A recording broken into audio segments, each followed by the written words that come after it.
The Sign of the Four. Chapter 5. The Tragedy of Pondicherry Lodge. It was nearly 11 o'clock when we reached this final stage of our night's adventures. We had left the damp fog of the great city behind us, and the night was fairly fine.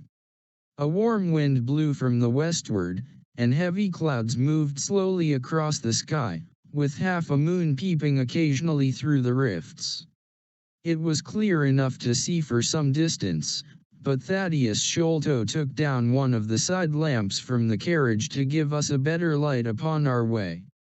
Pondicherry Lodge stood in its own grounds, and was girt round with a very high stone wall topped with broken glass. A single narrow iron-clamped door formed the only means of entrance. On this our guide knocked with a peculiar postman-like rat-tat. "Who is there?" cried a gruff voice from within. "It is I, McMurdo. You surely know my knock by this time."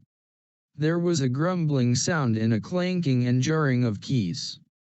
The door swung heavily back, and a short, deep-chested man stood in the opening, with the yellow light of the lantern shining upon his protruded face and twinkling distrustful eyes. "That you, Mr. Thaddeus? But who are the others? I had no orders about them from the master." "No, McMurdo? You surprise me. I told my brother last night that I should bring some friends.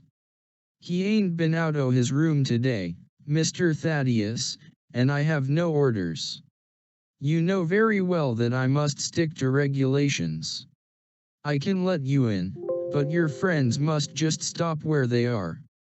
This was an unexpected obstacle. Thaddeus Sholto looked about him in a perplexed and helpless manner. "This is too bad of you, McMurdo," he said. "If I guarantee them, that is enough for you. There is the young lady, too. She cannot wait on the public road at this hour." "Very sorry, Mr. Thaddeus," said the porter, inexorably. "Folk may be friends o' yours, and yet no friends o' the master's. He pays me well to do my duty, and my duty I'll do. I don't know none o' your friends." "Oh, yes you do, McMurdo," cried Sherlock Holmes, genially. "I don't think you can have forgotten me. Don't you remember the amateur who fought 3 rounds with you at Allison's rooms on the night of your benefit 4 years back?" "Not Mr. Sherlock Holmes," roared the prize fighter. "God's truth, how could I have mistook you? If instead o' standin' there so quiet you had just stepped up and given me that cross hit of yours under the jaw, I'd ha' known you without a question. Ah, you're one that has wasted your gifts, you have. You might have aimed high, if you had joined the fancy. You see, Watson, if all else fails me I have still one of the scientific professions open to me," said Holmes, laughing. "Our friend won't keep us out in the cold now, I am sure.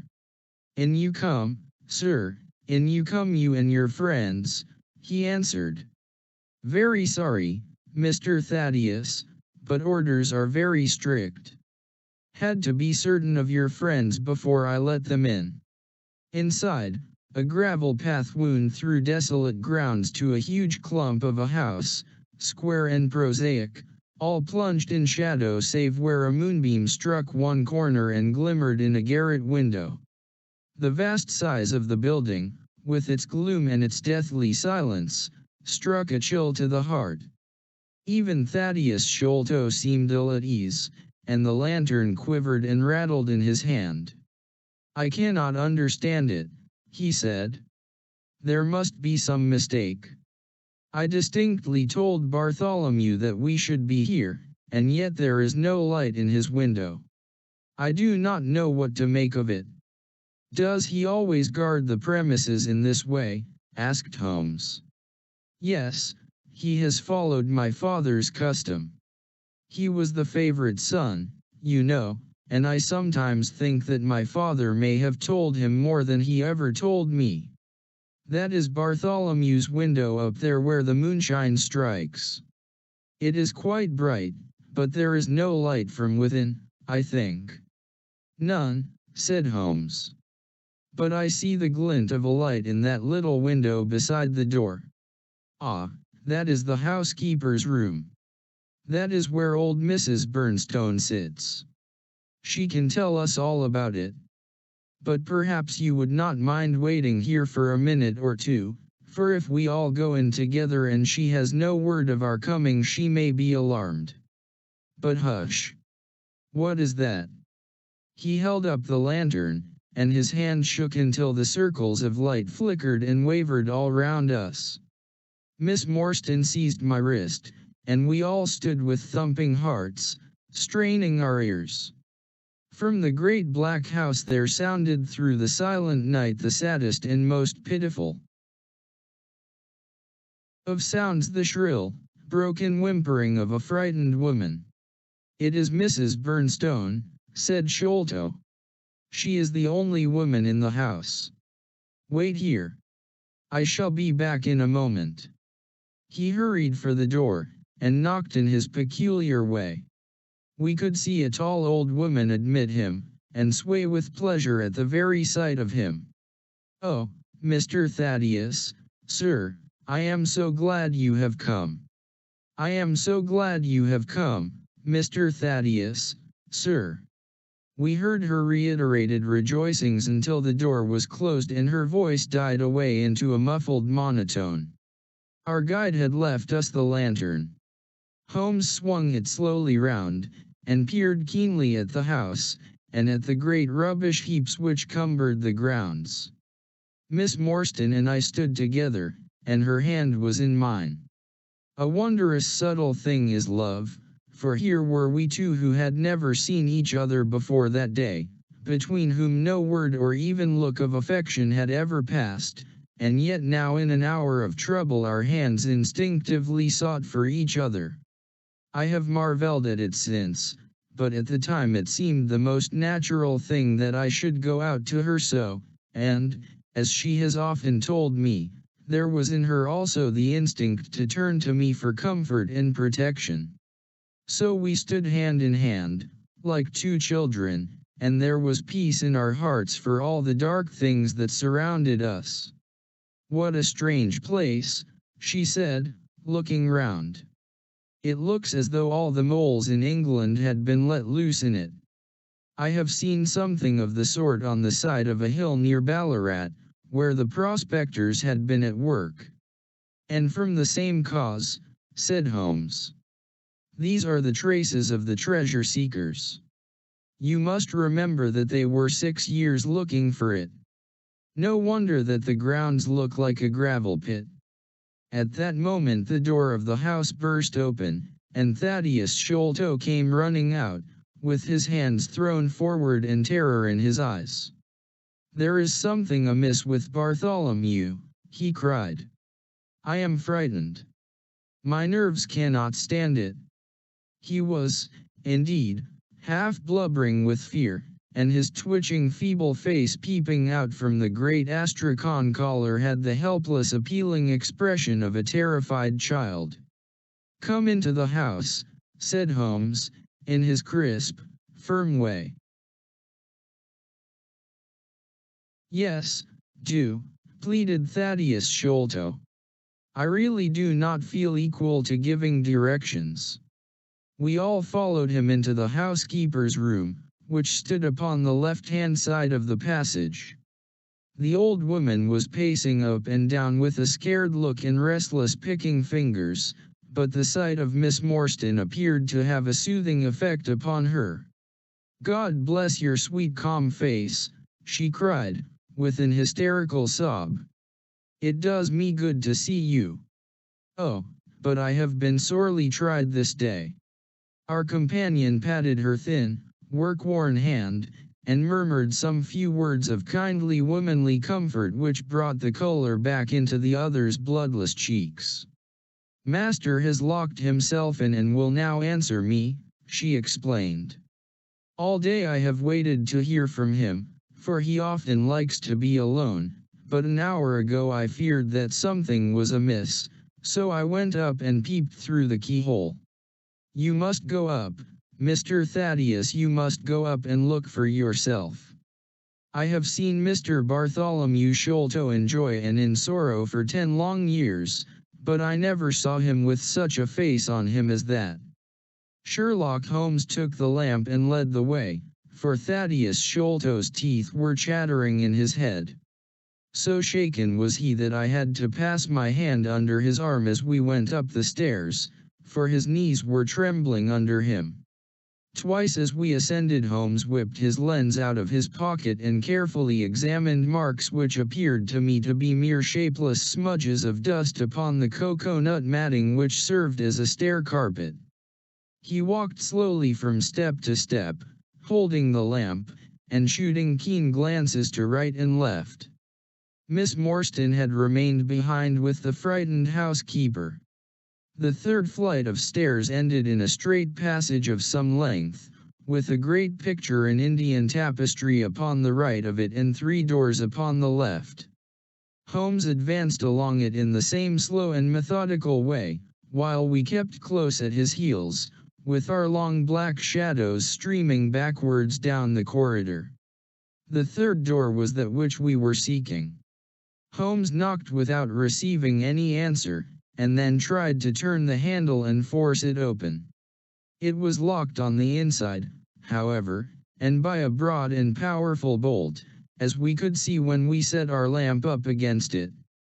The key being turned, however, the hole was not entirely closed.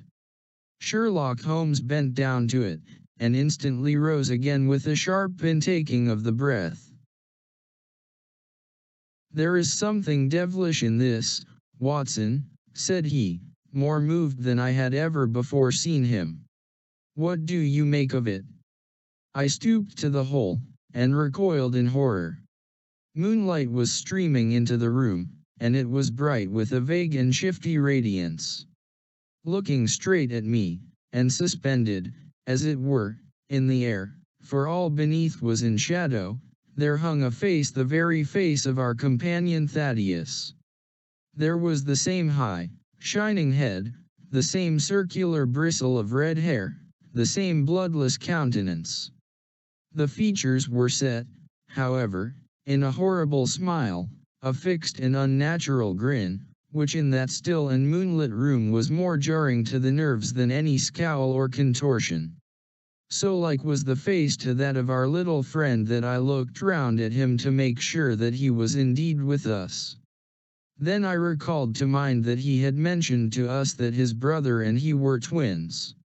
"This is terrible," I said to Holmes. "What is to be done?"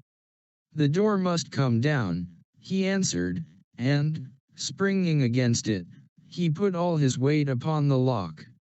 It creaked and groaned, but did not yield.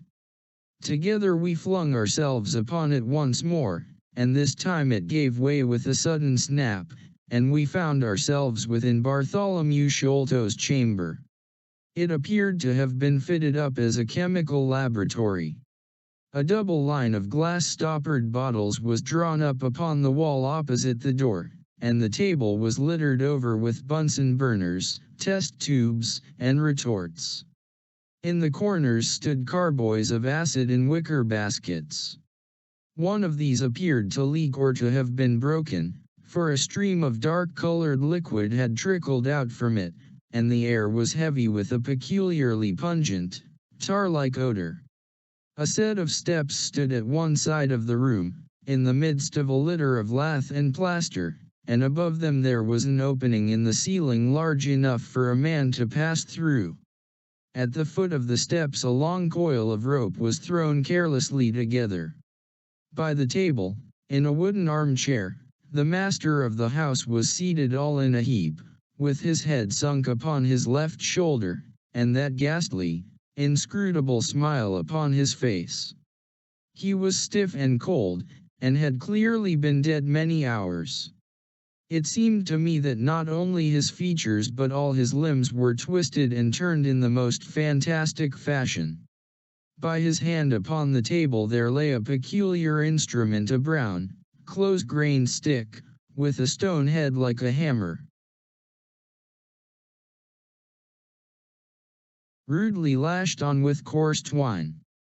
Beside it was a torn sheet of note paper with some words scrawled upon it. Holmes glanced at it, and then handed it to me. "You see," he said, with a significant raising of the eyebrows. In the light of the lantern I read, with a thrill of horror, the sign of the four. "In God's name, what does it all mean?" I asked. "It means murder," said he, stooping over the dead man. "Ah, I expected it. Look here." He pointed to what looked like a long, dark thorn stuck in the skin just above the ear. "It looks like a thorn," said I. "It is a thorn. You may pick it out.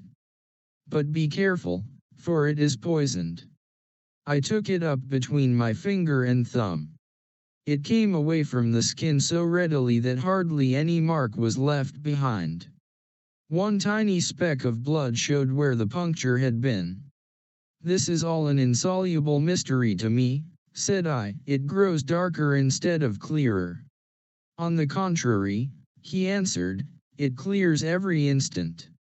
I only require a few missing links to have an entirely connected case." We had almost forgotten our companion's presence since we entered the chamber. He was still standing in the doorway, the very picture of terror, wringing his hands and moaning to himself. Suddenly, however, he broke out into a sharp, querulous cry. "The treasure is gone," he said. "They have robbed him of the treasure. There is the hole through which we lowered it. I helped him to do it. I was the last person who saw him. I left him here last night, and I heard him lock the door as I came downstairs." "What time was that?" "It was 10 o'clock. And now he is dead, and the police will be called in, and I shall be suspected of having had a hand in it." "Oh, yes, I am sure I shall. But you don't think so, gentlemen? Surely you don't think that it was I? Is it likely that I would have brought you here if it were I? Oh, dear. Oh, dear. I know that I shall go mad." He jerked his arms and stamped his feet in a kind of convulsive frenzy. "You have no reason for fear, Mr. Sholto," said Holmes, kindly, putting his hand upon his shoulder. "Take my advice, and drive down to the station to report this matter to the police. Offer to assist them in every way. We shall wait here until your return."